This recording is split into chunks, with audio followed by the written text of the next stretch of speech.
Hey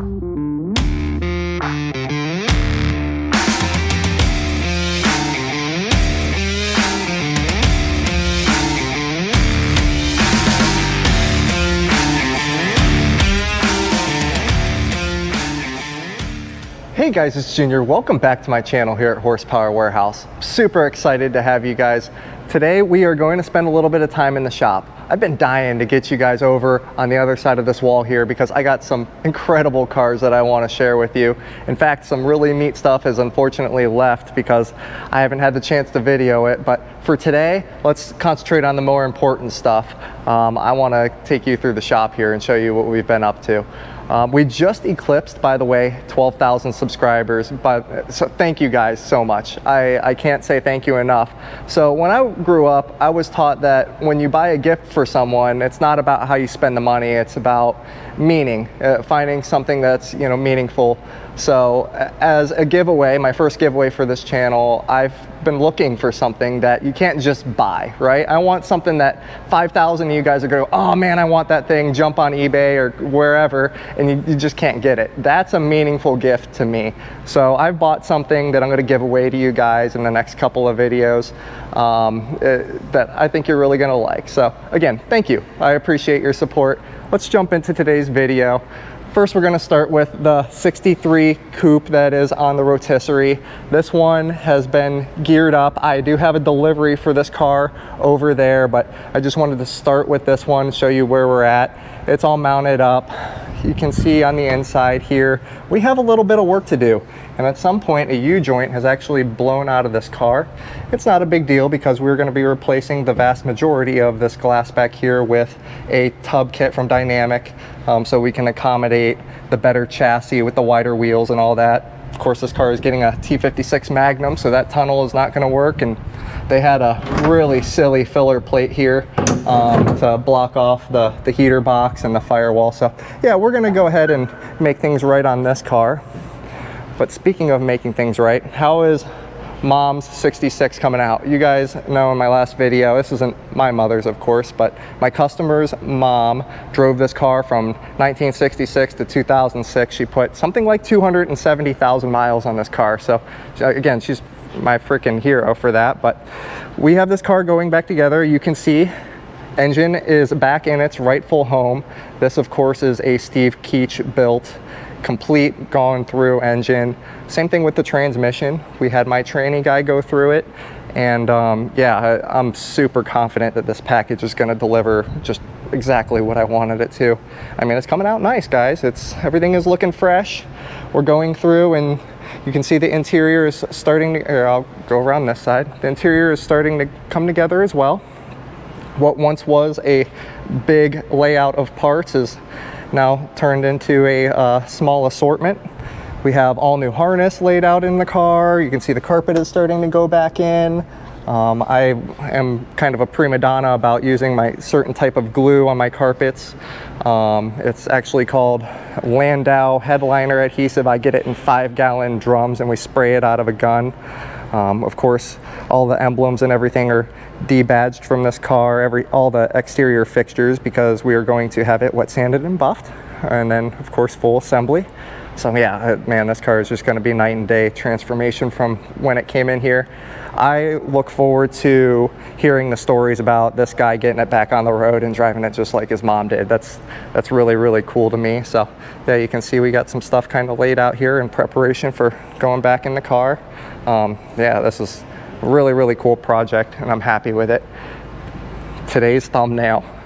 Do you guys remember this one? This is a 1967 coupe that when you guys saw it last, it was white. So let me just slow pan around. I'm gonna overlay as well at some point in this video. I was outside, not in direct sunlight, but in the shade outside. I just want to kind of showcase to you how dynamic this paint job is. When you go from under fluorescence here, it's a little bit darker.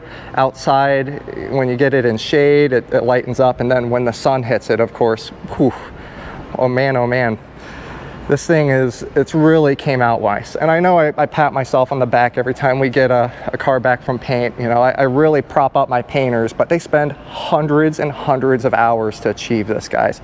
There's no shortcuts. There is no way to achieve what you are seeing through my lens right now without hundreds and hundreds of hours of prep.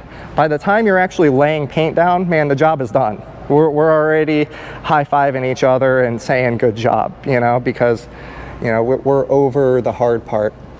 And this thing, golly, it looks like it's not a fiberglass car. That's how smooth we try to get it. And of course the gaps are fantastic. We fit all the hood, we fit the headlight doors, we rebuild the hinges. We do all the necessary work to make sure that the fit and finish of this car is going to be equal all the way through. You know, the last thing you want to do is paint everything and then try to fit it, because by golly, you'll be in a pickle for sure. Let's go ahead and see if we can pop this door open. Now, of course, this car has not received final wet sand and polish, so please reserve all final judgment, but I just want to show you how in depth we go on the inside. It's so much more than just coverage on the jams. It's finish work in the jams all the way through. The inside of the door is completely painted, even though it doesn't need to be. I mean, you tell me how you want to spend your money. I know I'm setting a standard, and there's probably shop owners that are cringing right now because there's no short way to do this. And I feel like my standard that I've set for my shop here is the reason why I continuously have 1 year plus of people waiting to get in line here. As long as I keep doing this, as long as I keep building my chassis the way I do, and I keep my paint guys producing this, you know, I'll never be at a lapse of work. Beautiful, beautiful car. And I almost want to, let's close her back up and just go along the side. Again, I'm not hiding anything here. I just want you to see exactly what I see. And it's so difficult to show it through a camera.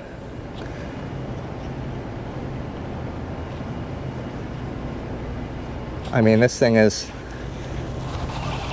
there, guys.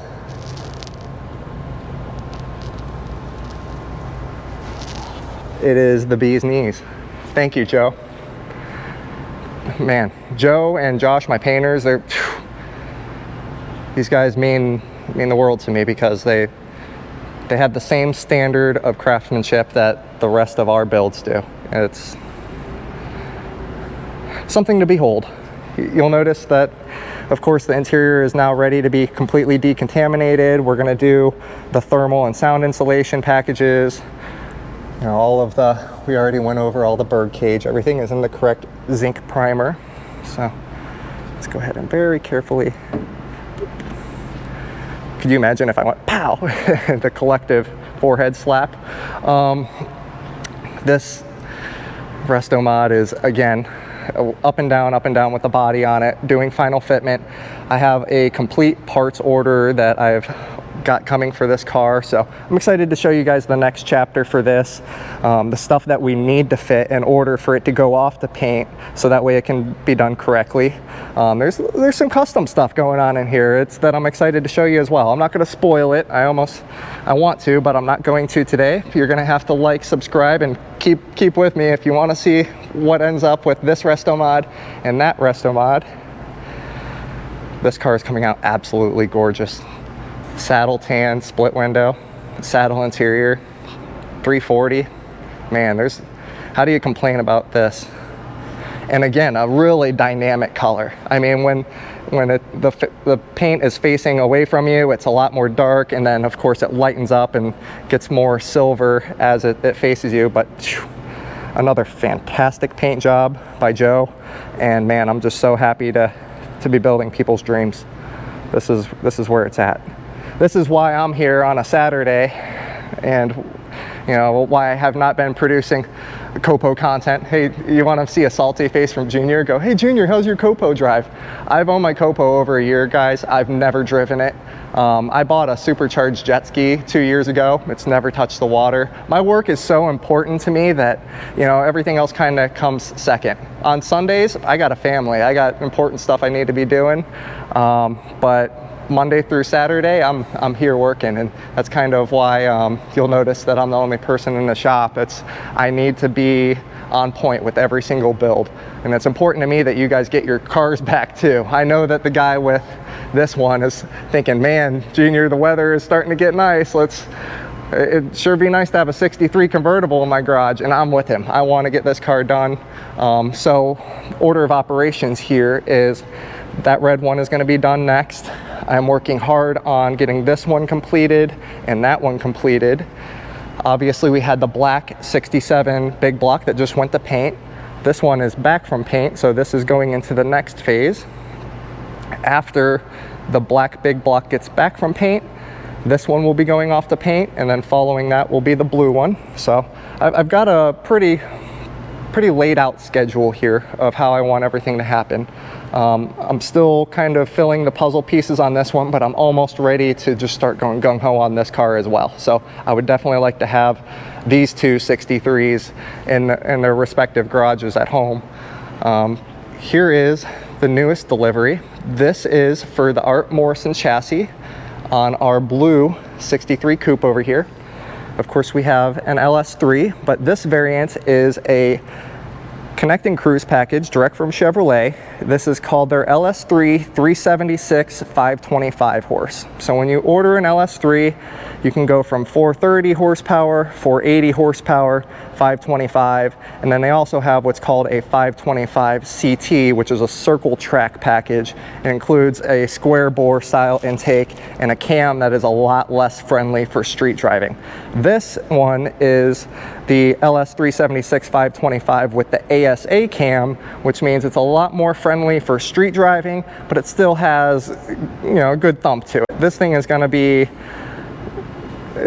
so the problem here is I'm building in this car an LS7 570 horse. I don't want that one to outshine this one. I'm building classic hot rods and muscle cars. Of course, it's all modern stuff, but you can't build them too mild, because then it's like, you know, once you get it, it's like, oh man, I wish I would have went a little hotter. This 525 is, to me, I feel like the perfect median for a street car.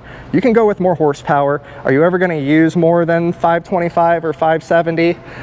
It's all on you. I mean, shoot, I'm a drag race. I like 1,000+ horsepower, but it's not all that friendly to drive. So, you know, it's your money. I'll spend it however I want. But for this package, I'm really happy with how this one's going to be coming out. Of course, we have a Tremec T56 6-speed Magnum transmission that is going to be behind it. You can see in this box we have all the goodies that comes from GM for the Tremec, all the bell housing and all of that. We have the Connect & Cruise package in here with engine management, harness, and all of that. I don't like the Connect & Cruise engine harness. It just not pretty. There's a lot of extra leads. There's things going in places that I don't want it. So we actually modify a harness in-house. It's actually produced by a company called PSI, but we, of course, further modify it to make things cleaner and route things the way we want it. We have a certain type of loom that we use, so on and so forth. Speaking of harnesses, I actually have one laid out here that is ready to go in my 63 convertible. This is produced by Electric Limited. I get this question quite a bit. You know, Junior, hey, I'm doing a harness at home. Everyone offers harnesses for these Corvettes. What do you use? I use this company not because I'm sponsored by them or I get discounts or anything of that effect. They actually just produce the nicest harness for these C2 Corvettes. And when you look at things like actual wire quality, the sockets and the plugs and the thicknesses of the ring terminals, and you know, once you start getting into the nitty-gritty of this harness, the actual quality of the fuse box, it goes on and on. There's a lot to be picky with when you do a engine or complete harness package in a car.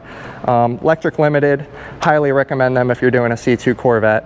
Call them up, tell them what you have. If you have an aftermarket AC, they will accommodate that. If you have a 63 with metal headlight buckets instead of the fiberglass buckets, they have a kit to accommodate that. They'll just get you in the right direction, and this is something like I will stand behind because I've probably installed, golly, over 100 of these kits in these cars over the years, so it has to be well over 100. Yeah, so just answering questions that I get commonly. I am so excited to, let's just give you a sneak peek. I can't not give you a sneak peek, right? There's so much cool stuff going on back here that I just don't have enough time to in today's video to show you, but thank you guys so much for joining me. Ooh, we're at 15 minutes. Oh, it's a little long in the tooth. I apologize for that, but thank y'all for staying with me, and until next time, take care.